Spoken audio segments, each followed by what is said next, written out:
Welcome to our continuing conversation on marriage, a journey of grace, truth, and time. And Teresa, we are a few hours into our conversation on God's sacred design of sex. And this episode is called Brakes and Accelerators, being aware and intentional about intimacy. And our big idea is this: great sex is not simply about technique. It's actually about creating a whole person atmosphere of safety and honesty, adventure, and playfulness.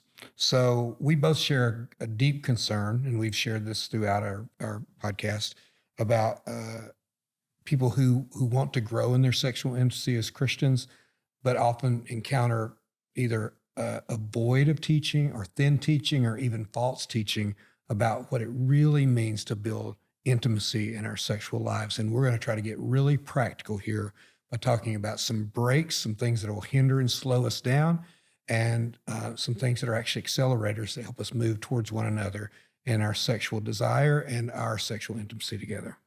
Yes. Well, it's really important that we've done the first two talks that we've done. Because we have to go back to that rootedness. Well, and that big picture of what that is, because otherwise this stuff starts to just become heavy, weighted, and effort, all our own effort kind of thing when we don't put it in the context of the bigger picture. But this stuff's really important, and it's practically informative to relationships as you're trying to develop that deeper intimacy. And put it in the context of the redemption story of grace for one another, and creating safety in terms of safety for vulnerability, and truth, being able to really have real conversation about what's really happening and the time to develop the relationship. Put in that context, then these brakes and accelerators, understanding them can help us be very, very, very aware and intentional about emotional, mental, physical, and spiritual aspects. So let's start by talking about the brakes. What are some of the things that you find and we should know? And one thing we'll just say before we start: effort without the safety of vulnerability just leads to exhaustion. So we're going to name, yes, we've said this, you've got to have this context, but these things are practical realities that we need to understand. Yep. And I'm pulling out my readers. Absolutely. To talk about those. So the first break that we've talked about is negative thinking about our spouse or about sex. So our most powerful sexual organ is our brains.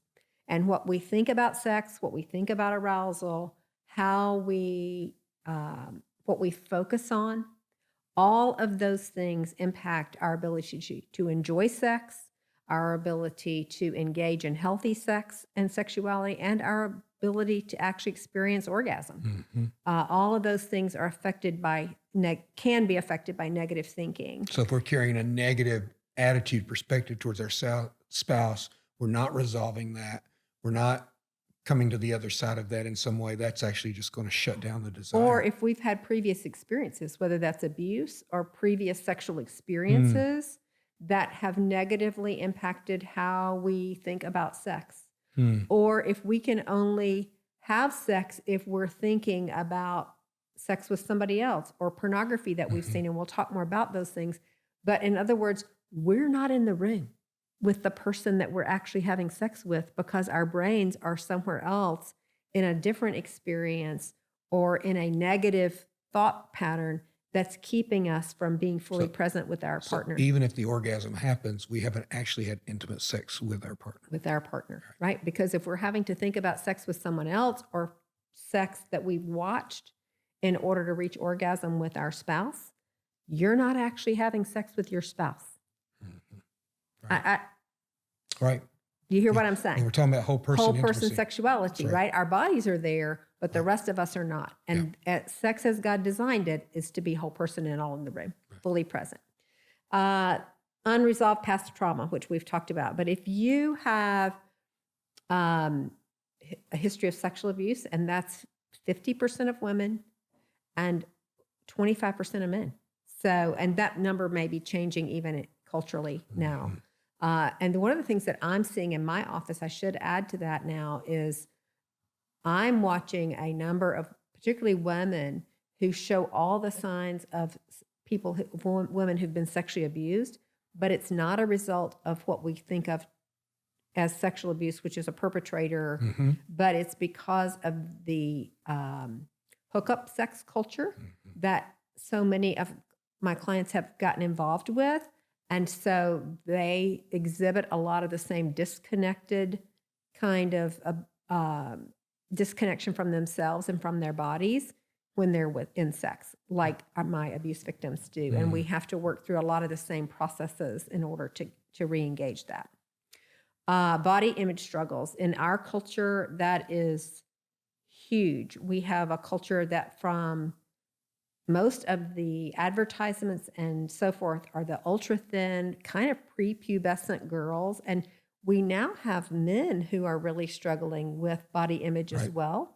That used to be more exclusive to women and very few men, but it's really rising with the rise of and the accessibility of all the plastic surgeries and those kinds of things that are now out there and available. And again, I'm not knocking that. I'm just saying it leads you to deal with you're always focusing on what's not perfect about your body or what's not good or right. And we begin to alter that rather than deal with learning how to make peace with imperfection. Because we're not called to be perfect people. And if you're putting the pressure to look a certain way or to be a certain way or to, then we're putting a lot of pressure. And so we're bringing our bodies into, but we're focusing on the flaws of our bodies. Shame Yes. for our bodies, and that begins to hinder our desire, Yes. and hinders our capacity to be offering ourselves in a vulnerable, connectable way. Right. And as if, again, our body is all that we're bringing and instead of the wholeness. And one of the, this is an area for young moms, especially after they've had babies. I always jokingly say, but it's not a joke, even if you weigh the same or less than you did before you had the baby, it's not in the same place anymore. Yeah. Having a baby changes your body. And there's some reckoning with that there are those few women who walk out and they look the same as they did before they were pregnant, but that's not common. And so most women post-babies really struggle with body image. And that's where an affirming spouse is really important in terms of the relationship. Well, and also you've got the body adjusting hormonally and all the things that are happening and the level of need from the child. I think as a husband, I didn't understand until after we had our firstborn, like how much had happened to you in the giving birth and in the bringing our daughter home. And so just some awareness of the fact that is can be affecting sexual desire, and for men not to feel like, and because this with men, I will often caution them, you have to be really careful that you don't wind up looking at your wife and say, well, she loves the baby more than me and I'm not, and you start feeling like she doesn't have any desire for you. Understand what she's actually been through in this experience. And that we'll talk a little bit about that in the seasons too, as well. That's more of an emotional piece in there. Yeah. Chronic stress, that is huge. None of us, whether it is, you mentioned before that under stress, sometimes sex becomes the way you would want to relieve stress. So it actually increased desire for you. For most women, stress decreases. But not chronic stress. Chronic stress, financial stress, feeling like I'm going to lose my job stress, feeling like new baby stress.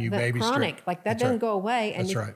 And oh, by the way, we typically have more than one. And so about the time you get out of the stress of a baby and kind of get your life back on your feet, you think let's have another. And you enter right back into that sleep deprivation, nursing, all those things that go on as part of that. We'll talk more about that in that season. But chronic stress, and that can be health, that can be job, that can be kids, that can be aging parents, that can be depression, anxiety, any number of, or working through some trauma can create chronic stress. So there are any number of things, but talking about being aware of that, I always say to clients, just because you enter into a really stressful season, your capacity actually doesn't change. You have this glass will hold only so much liquid. And when it's full, it's full. And because I got into a stressful situation or a chronic stressful thing, I might need my container to hold 16 ounces, but this only holds 12. It's not going to hold more just because my desire. So if we're not talking about that and we're not getting help and resources in place, that can really take us out in a marriage and certainly affect sex drive. Lack of time and energy. This is a huge one and really challenging. We talked about this when our kids in sports. Right.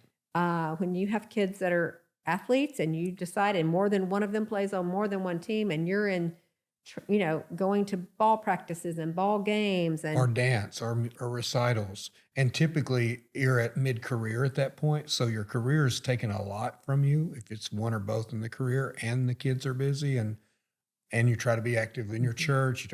It's just a lot.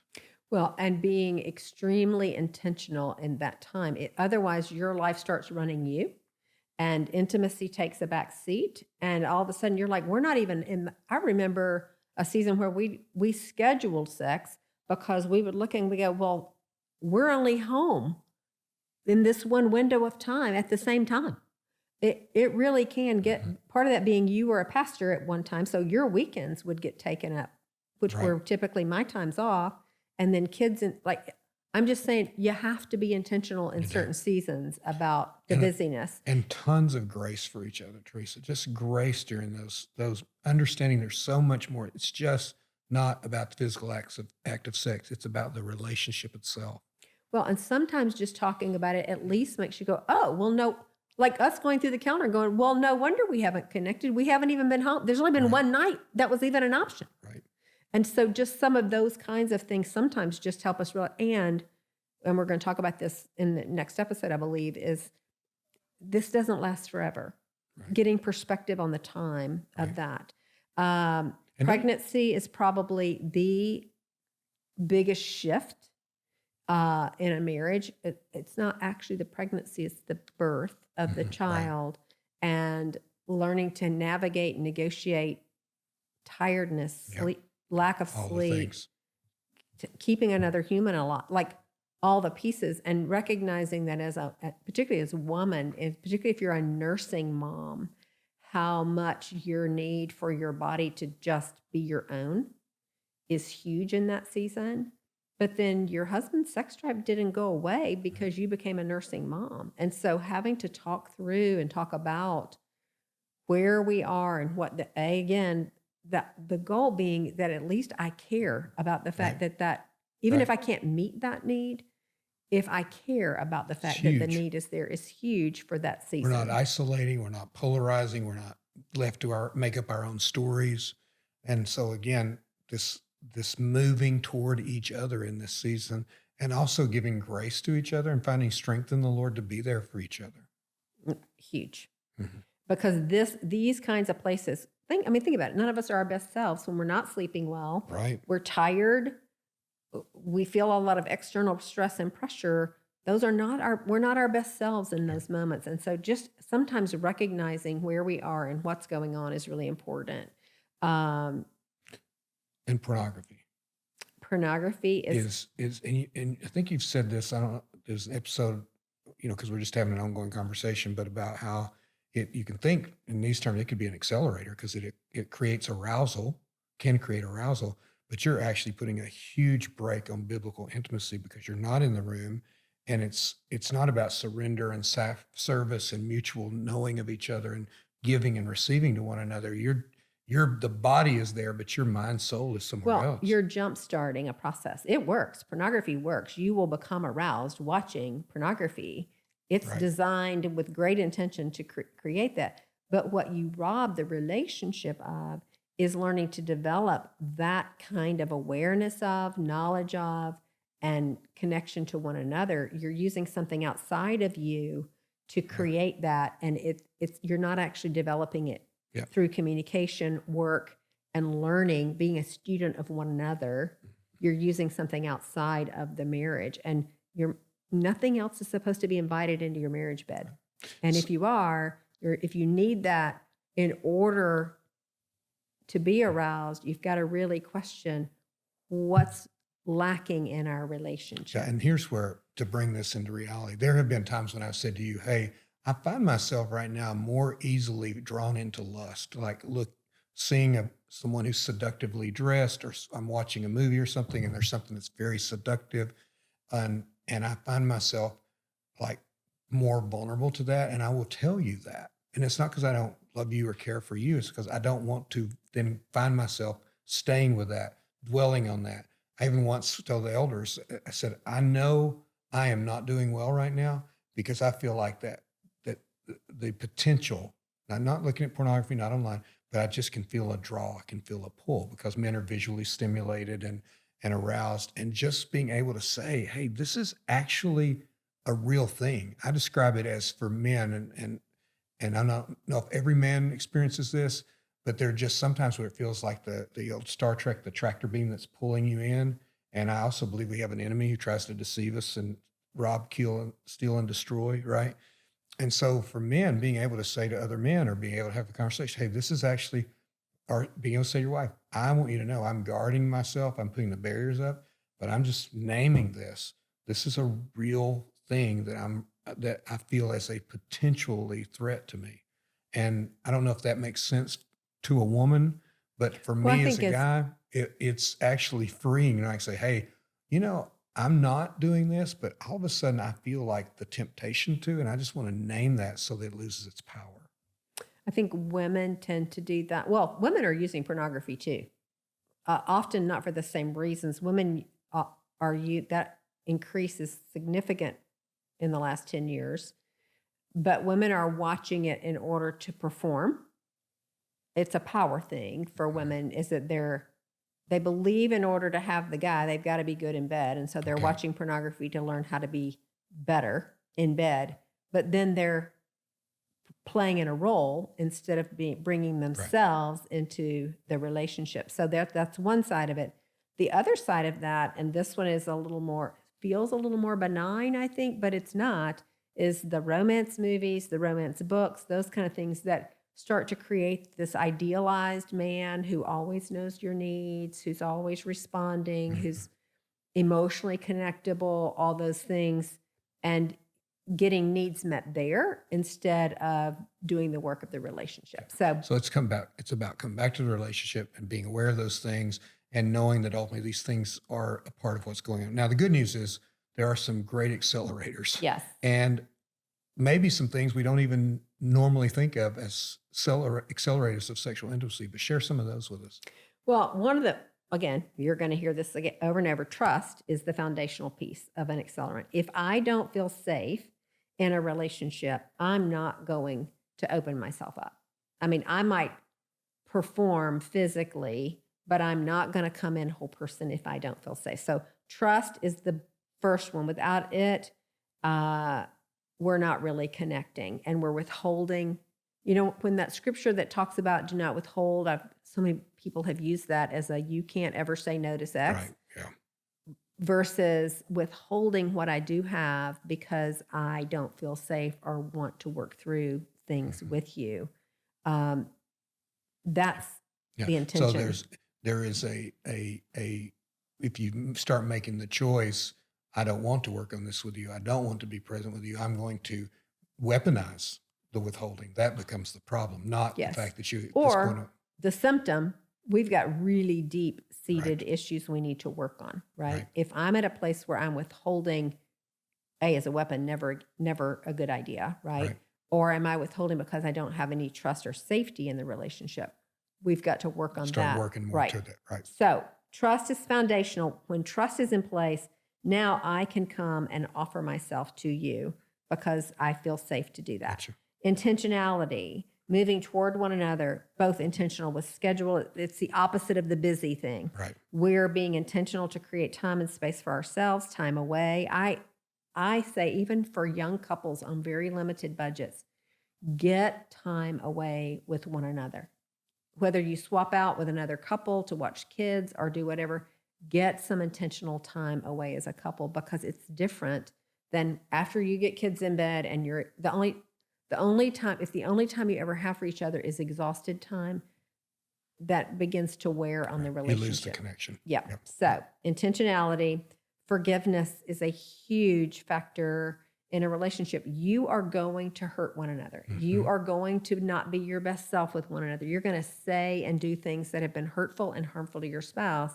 And so both asking for and extending forgiveness to Builds one the another. intimacy. Yes, Yeah. that builds intimacy. And repentance, that's an important part of forgiveness, right? Like that I don't just say sorry, but I am actually doing the work, not perfectly, but I'm doing the work to change the things that are harmful and hurtful in the relationship over time. There's that time factor again. So forgiveness is an accelerant. Communication, we'll spend a whole The whole season on that at some point. But the ability to communicate what you need, how you're hurt, and just to develop language for each other, learning things like, how does my partner best, what are triggers in communication with my partner? We'll talk about a lot of those things, but learning the language of love in a relationship and what is helpful and what is not helpful in the ways that we communicate with one And another. for me, Teresa, it was really important for me to learn what I want, desire, how I want to be communicated to is not the same as what you want, desire, and need to be communicated to. And that taking that time to go back to our language of being seen and known and soothed, that just draws you towards one another, which draws you towards that sexual intimacy. And it really took me a long time, use the word time, in marriage to understand, oh my goodness, this isn't just about having sex. This is about a whole relationship and how you build that relationship and how that is what brings the sexual intimacy.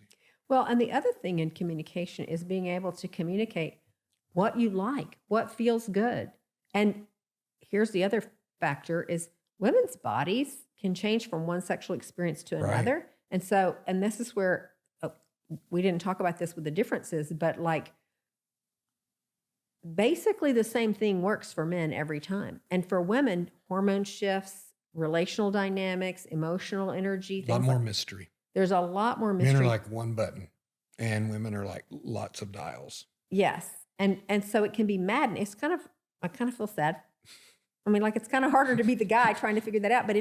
But as a woman, if I'm not communicating what I want or how I want things, and I'm not talking about as instructive Right. so much as how are you supposed to know if I don't tell Right. you? And so, and a lot of people are uncomfortable talking about sex and what they enjoy and what they like, but learning to develop that language with one another is really important It's huge. to a relationship. Playfulness is important. Just learning to laugh and enjoy. We talked about adventure, and that includes in the bedroom. We have our favorite things that we enjoy together, favorite positions, favorite things. But it's okay to try some new things, and they may be a complete bust. Right. But even that becomes kind of something to laugh about. If you're doing and it together. yeah, if we're in it together and exploring together, and that becomes something, we don't talk about that with everybody else, Right. but we kind of have that Right. for ourselves, which is good. But the playfulness, I guess what I'm trying to say is don't take sex so seriously.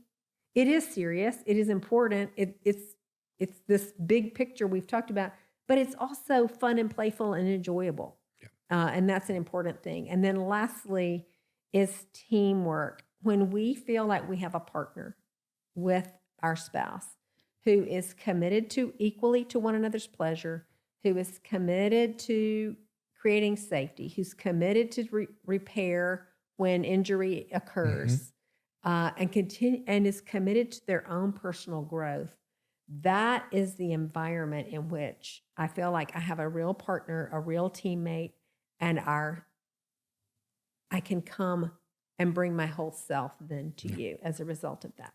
When I realized that washing the dishes and helping clean up was an accelerator, I was like, you got to be kidding me. Because I'd be like, leave the dishes to tomorrow. Let's go have sex. But it's teamwork. It's not leaving that work to you. It's being available. It's all those kinds of things. It's helping with the kids. It's stuff that I didn't understand and know these things. And one of the reasons that we're motivated to share these things is to help couples learn them, because now as I've learned them, they become just a natural part of our relationship. And I understand what matters to you and what you enjoy And this is just a preview of where we're going with our next and last episode of the season. We talk about seasons of marriage. Our bodies are changing. Our lives are changing. There's a lot going on for us in this season as we enter into our late 60s. And I'm so glad we've cultivated these things so that we have that to continue to grow in that intimacy. I heard one young man, and I'm sure he was well intended, he was like in his 30s. He said, I know when we're like 70, I won't be having sex with my wife. I'm like, I'm not signing up for that. Like, I'm not, and I'm very close to 70. As a matter of fact, this is the best, not because the body works the same way it did, but because of the intimacy. And again, we'll talk more about that, but I want to just kind of double click on this. So it kind of bringing this together, Teresa, to me, it's like starting to really notice what's happening in the whole relationship and how that's affecting our intimacy together, and start talking about that and noticing the pattern. Say, we've really gotten stuck in this kind of a negative cycle, or remember when we did that, how enjoyable that was. Can we create the time to do that again? Or I love it when we get the opportunity to be together in these kinds of ways, or even you saying, I mean, you had a real conversation about when you get tired and go to bed and there's still dishes to be done, because your personality is you like everything neat, tidy, and organized before you go to bed. I'm not an organized person. But when I realized that's actually not just so we can have sex, but that actually means something important to you about me caring for you, and that does overflow into our intimacy, that's a real reframe for me. Well, I think there's tons of, again, we go back to those differences in men and women. I just, it was like an alien, truly, like understanding men and sex drive. And it just so quickly, those things can become disconnects rather than opportunities to grow deeper in the relationship. That's well said. Again, judge it by the fruit. Right. What are the things that we're doing producing? Are they producing resentment and separating us out, or is it drawing us together and bringing us into deeper sense of connection, intimacy, and knowing? Yep. So pay attention and maybe have a conversation. Hey, I've noticed we've got some of these brakes are operating right now. Maybe we can do something about them. Maybe we can't, but it matters. And here's some accelerators that, hey, just so you know, that's actually an accelerator for me. I don't know if you realize that. Or, hey, maybe let's work on these couple of accelerators, not work on having more sex, but work on those things and let that overflow. And then I think the reason that God designed it in this way is because it does call us to vulnerability. It does call us to serve. It does cause us to have to build trust. It causes us to need Jesus. It causes us to need Jesus together and for one another. It causes us to need one another. And the challenge, to your words, it's the invitation to actually experience what it is you're really, really longing for in sexual intimacy. And that is to be naked and unashamed and vulnerable and safe, and to offer that to each other. I think these things are the places where we get the opportunity to serve our spouse. And I think in that way, we emulate Jesus, who came not to be served, but to serve. That's a sacrificial thing, and it's a big deal. It's a big deal.